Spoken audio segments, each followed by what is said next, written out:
Okay, this is like the second thing of me speaking to the camera, and it's not the next chapter, I'm sorry, but I just want to do like a poem which I really like. I'm reading off my laptop, and it's, in my opinion, very contemporary right now. With Israel, Palestine, all these global conflicts happening, global warming, literally anything. So I'd say it's pretty versatile. I'll go, I'm just gonna start. Into our town the hangman came, smelling of gold and blood and flame. Oh wait, actually, I'll give you a bit of backstory. I think this was about like the World War or World War Two. It's something that's wait, let me redo this. Okay, I'm back, so I'm not making another intro. It's about World War Two, because this was released first in 1950. It was written in 1951, published in 1954, and it's about World War Two, and mainly about standing back while grave injustices are happening. I'm taking that from the wiki page. Personally, I don't do much, but it's important that we are educated on this and that we understand what's right, what's wrong, because there is right and wrong in most of these cases. And though I might not say it, it's really important. Into our town the hangman came, smelling of gold and blood and flame, and he paced our bricks with a diffident air. Diffident means someone who is modest, reserved, and hesitant to speak or act because they lack self-confidence. He paced our bricks with a diffident air. The air of the bricks, of our bricks, of the people's bricks, is diffident. It's complacent, complicit. And he paced our bricks with a diffident air and built his frame on the courthouse square. The scaffold stood by the courthouse side, only as wide as the door was wide, a frame as tall or a little more than the capping sill of the courthouse door. And we wondered whenever we had the time, who the criminal, what the crime. The hangman judged with the yellow twist of knotted hemp in his busy fist, hemp rope. And innocent though we were, with dread we passed those eyes of buckshot lead, till one cried, "Hangman, who is he for whom you raised the gallows tree?" And then a twinkle grew in the buckshot eye, and he gave us a riddle instead of reply. "He who serves me best," said he, "shall earn the rope on the gallows tree." And he stepped down and laid his hand on a man who came from another land, and we breathed again for another's grief. At the hangman's hand was our relief. And the gallows frame on the courthouse lawn, and by tomorrow's sun would be struck and gone. So we gave him away, and no one spoke, out of respect for his hangman's cloak. Day 2. The next day's sun looked mildly down on roof and street in our quiet town, and stark and black in the morning air the gallows tree on the courthouse square. And the hangman stood at his usual stand, with the yellow hemp in his busy hand, with buckshot eye and jaw like a pike, and his air so knowing and businesslike. And we cried, "Hangman, have you not done yesterday with the alien one?" And then we fell silent and stood amazed. Oh, not for him was the gallows raised. He laughed a laugh, and then he looked at us. As he looked at us, "Did you think I'd gone to all this fuss to hang one man? That's a thing I do to stretch the rope when the rope is new." And then one cried, "Murderer!" One cried, "Shame!" And into our midst the hangman came. "To that man's place do you hold," said he. with him that's meant for the gallows tree. And he laid his arm on that one's arm, and he laid his hand on that one's arm, and we shrank back in quick alarm, and we gave him way, and no one spoke, out of fear for his hangman's cloak. That night we saw with dread surprise the hangman's scaffold had grown in size. Fed by the blood beneath the shoot, the gallows tree had taken root, now as wide or a little more than the steps that led to the courthouse door, and as tall as the writing, or nearly as tall, halfway up the courthouse's wall. Day 3. The third he took, and we had all heard tell, was an usurer and an infidel. Wait a second. Sorry. Usurer.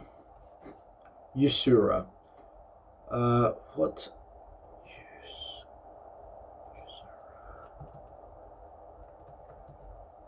Sorry. A person who lends money at exorbitant or illegally high interest rates. I'll start from the beginning.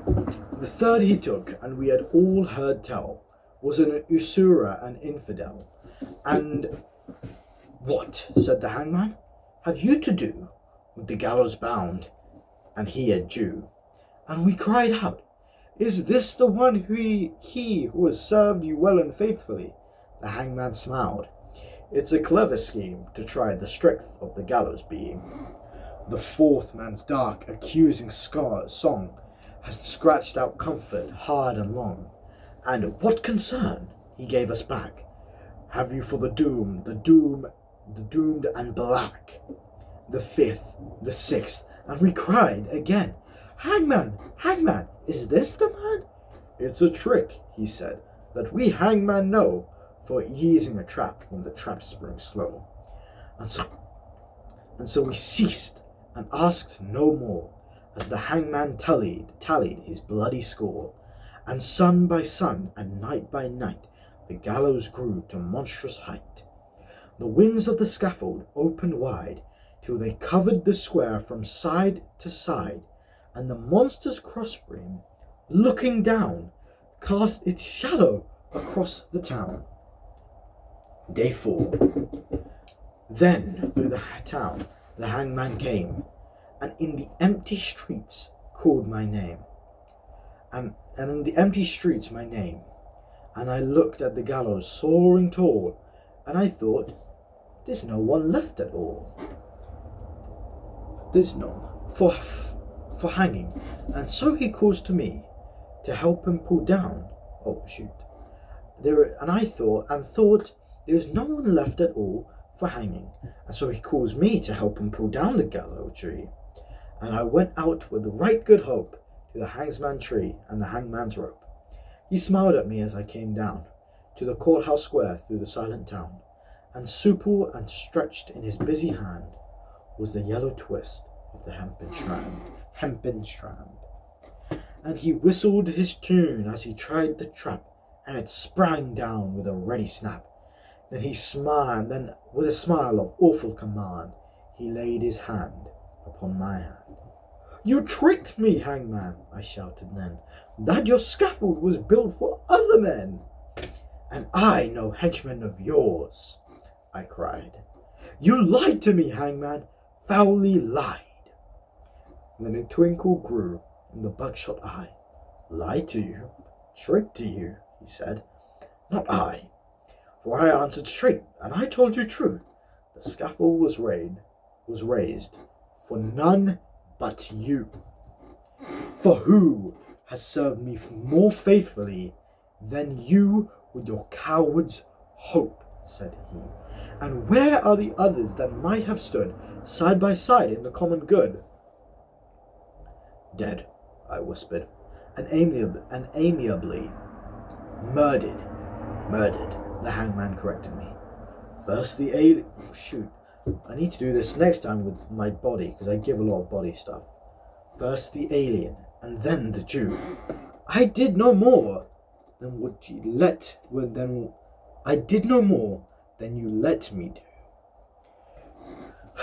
Beneath the beam that blocked the sky, none had stood so alone as I, And the hangman strapped me, and no voice there cried, "Stay for me," in the empty square. This is The Hangman by Maurice Ogden. It was written in 1951, published in 1954. It's a commentary on World War II. How many people were complacent in Hitler's acts, and how many people still are in the modern days Hitler's acts. Donald Trump, Netanyahu. They're so complacent, and they are just like they are. The people have the power. All of these people could have come to the hangman and cried, "Stay," for this man. But he let them die, because he wasn't affected. No, it doesn't affect me, so I don't care. Okay? I just care about the gas in my truck. I just care about my food. Me. And slowly by slowly, at first he killed the alien, then the Jew, then the black person, and fourth, and fifth, and sixth. And this man let it all happen, because he wasn't an alien, a foreigner. He wasn't Jew. He wasn't black. He wasn't a fourth, or fifth, or sixth. He was complacent, and so he helped the hangman. Inaction is action. That's one of my favorite things, because I believe it so much. If you don't do anything, stuff is still happening beside you, and sooner or later that's going to come to you. Because if you don't recycle, you'll be in the heat wave like we are in now. If you don't care about what Israel is doing to Gaza, Israel will be coming for you with the help of the USA, because they know no one's going to stop them. The UK will not do anything. Keir Starmer is complacent. We will be neutral. The UN, they are neutral. The NATO, they are neutral. Because, what can I say? Israel is one of our greatest friends. They have the right to defend themselves. USA too. And then they will be coming for you. And it's only a matter of time if we do not stop it now. We have to call out injustice. And I'm speaking, but like, realistically, I'm not going to do anything with this. And most likely neither are you. I'm just going to go out and say it, because if you were, we'd have tons more people. And not to make you feel bad, that's just the truth. But we should be talking about this, and it's hypocritical, because I want to act like this is me talking out. But only a matter of people watch these videos, especially to 12 minutes. But it's an important thing. These are important, and we're letting them just go past our eye. And it shouldn't be like this. They let Hitler go through. He reigned for 5 years. I don't do history. Maybe 6. That's since 39 to 45. Yeah, 39 to 44. 5 years. And yeah, they eventually started doing it. But in Hitler's rise to power in Germany before that, no one did anything. They weren't the Jew. They didn't care about the Holocaust, because they were not the Jew. The people who were complacent with slaves, they were not the slaves, so they don't care about the slaves. They don't care about who's being lynched, who's being killed, murdered. And the people in the Indians, the Asians, who were Indians too, but not just Indians. I think there were Sikhs. There were many Sikhs in World War II, and they are barely ever recognized. Forgive, but not forget. But we forget the brave people from all around the world, from all of Britain's colonies. I only know about India because I'm Indian myself. Pakistan is India, if you like it or not. It was India at one point, and I've got Indian heritage. It's something that must be talked about more. And it may seem that it is. I get loads of videos about, oh, watch this video on TikTok for a minute and these people will be saved. But minority is not being told about this. There are killings, still killings, many killings, based on prejudice, on race, on gender, the attack on trans people. They're such a minority, less than 1%, but yet they're being scapegoated for so much of this stuff. And in the circles, if you're like me, if in the circles you may not think that, majority do. Because if majority didn't, we wouldn't have Trump as the American president. But majority voted red, because majority do believe in this stuff. And it may seem we can't do a lot of things, but power is in the people, like the Hangman has said. Because who will cry for you when there is no one left to cry, when you let everyone else die? No one will cry for you. The Hangman will not. So we should cry for those who are being persecuted. Because we are in such a privilege that we aren't being persecuted.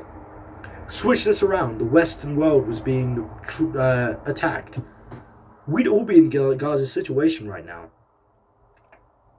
And then the people on the eastern side of the world, they would be fine with it, it doesn't affect me. You people must have sympathy. And we must have sympathy for these people. We're in such privilege, it doesn't affect us. And we should use that privilege. Like Spider-Man, we have a great power that we are not being persecuted. So we have the responsibility to use that power, to use our voice to speak up. There's so much stuff. The genocide in Congo and Sudan, I think. I'm not too well versed in that. In Palestine, that's the major one. And only now BBC is picking it up. And they say it like it's an opinion. Israel, blah, blah, blah. But they say it in the tone where it's a opinion, and it's so passive aggressive because they just think it's an opinion. It's not an opinion, it's fact. There was a genocide happening in so many places. The people in Afghanistan, now that the Iraq war or whatever, they've pulled out, Afghanistan has gone over Taliban rule. And I know this, I've been researching the water crisis in Kabul, okay? The Taliban is back, and now these women are forced to just be objects to these rapists. There is a story of an Afghan man, Afghan woman who married her rapist, and it's disgusting. But we have the power to talk about this, and they don't. So we should talk about this because we have a responsibility for our fellow human. We owe it to them to do this. Because if you're just ignorant, then what will become of you in 50 years' time? The global warming will get worse. Israel will move on to the next part of Middle East once they've fully taken over Gaza. And you will be left screaming and crying in the state those homes are in now, in the heat wave where it's over 40 degrees and it's so humid because we live on an island nation in the UK. And you will cry and no one will help you.